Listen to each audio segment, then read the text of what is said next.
میرے نبی پاک علیہ السلام کے غلام حضرت طارق بن عبداللہ رضی اللہ تعالیٰ عنہ فرماتے ہیں کلمہ پڑھنے سے پہلے ایک دفعہ ہمارا سارا قبیلہ تجارت کے لیے نکلا تھا، اور اس وقت منظر یہ ہوتا تھا کہ ہم اپنی عورتوں کو بھی ساتھ لے جاتے تھے۔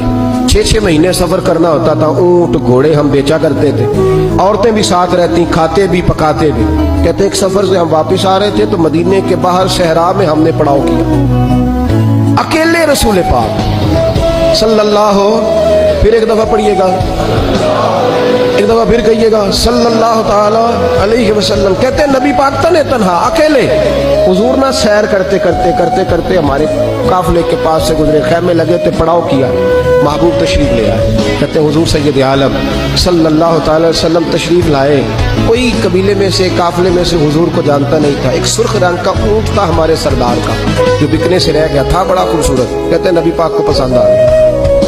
حضور پوچھنے لگے تم کون ہو؟ کہا جی مسافر ہے۔ کہاں سے آئے ہو؟ فلاں جگہ سے آئے ہیں۔ کس لیے آئے ہو؟ ہم تجارت کی غرض سے نکلے۔ اونٹ بیچو گے؟ بیچنا ہے۔ کتنے کا سودا طے ہوا؟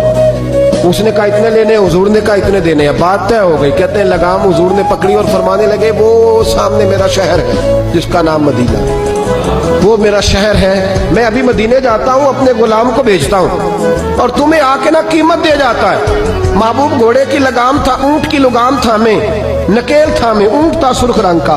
حضور لے کے جب نکلے نا، تھوڑا سا چند قدم آگے گئے تو ان میں سے ایک شخص بولا، کہنے لگا سردار آپ سیانے لوگ ہیں، سمجھدار ہیں، اس شخص کا نام پوچھا آپ نے، قبیلہ پوچھا ہے، ایڈریس کا پتہ ہے کہاں رہتا ہے، اتنا قیمتی اونٹ دے دیا۔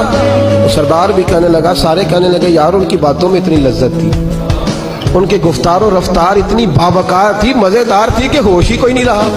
بھئی ہم پرانے تاجر ہیں، کبھی اس طرح کا سودا کیا ہی نہیں جس طرح کا آج ہو گیا۔ اوہو واقعی کچھ نہیں یاد رہا، کوئی سمجھ نہیں آئی۔ وہ ابھی نظر آ رہے، ایک آدمی دوڑ کے جاؤ، دوڑ کے اور جا کر کے نا ان سے کہو بڑی جائز بات ہے، وہ ناراض بھی نہیں ہوں گے۔ ان سے ایک شخص کہو کہ بھئی اونٹ لے جاؤ، پیسے لے آنا اور اپنا مال لے جانا، دوڑ کے جاؤ۔ ایک شخص دوڑنے لگا تو سردار کی بیوی خیمے کے اندر تھی، پردے کے پیچھے سے بولی، کہنے لگی خبردار کوئی پیچھے نہ جائے، اگر پیسے مل گئے تو ٹھیک ہے، نہ ملے تو میں دے دوں گی، کوئی پیچھے نہ، کوئی نہ جائے پیچھے۔ سردار کہنے لگا تو جانتی ہے؟ کہنے لگی نہیں۔ کہا گارنٹی کیوں دے رہی ہے؟ تو کہنے لگی تم نے ان کا چہرہ نہیں دیکھا، تم تو سودے کر رہے تھے، میں پردے کے پیچھے سے دیکھ رہی تھی۔